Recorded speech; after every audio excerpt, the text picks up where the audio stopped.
अनादि शिव।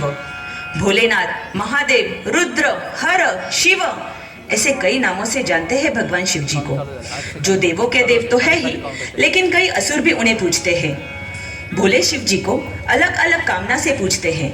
ऐसे ही असुरराज रावण ने बड़ी तपस्या से उन्हें पूजा था और शिव जी प्रसन्न होकर सामने प्रकट हो गए। रावण ने वर मांगने से पहले अहंकार से कहा कि हे शिव जी, अगर आप प्रकट न होते तो मैं आपको कैलाश पर्वत के साथ उठाकर लंका ले जाने वाला था। फिर शिव जी ने भी परीक्षा लेनी चाहिए और कहा, कैसे, जरा वो तो बताओ। रावण ने कैलाश पर्वत हाथों से उठाने का प्रयास किया। तभी शिव जी ने अपने पैर का अंगूठा नीचे रखते ही पर्वत के नीचे रावण का हाथ दब गया, जो कि लाख कोशिशों के बावजूद भी छुड़ा न सका और रावण का अहंकार टूट गया। फिर शिव जी को प्रसन्न करने हेतु रावण ने जो स्तुति पर स्तोत्र रचा, उसे आज शिव तांडव के नाम से जाना जाता है। तो आइए हम प्रस्तुत करते हैं शिव तांडव स्तोत्र पर आधारित तांडव नृत्य।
those postures, mudras, synchronization show their hard work and expertise in dance.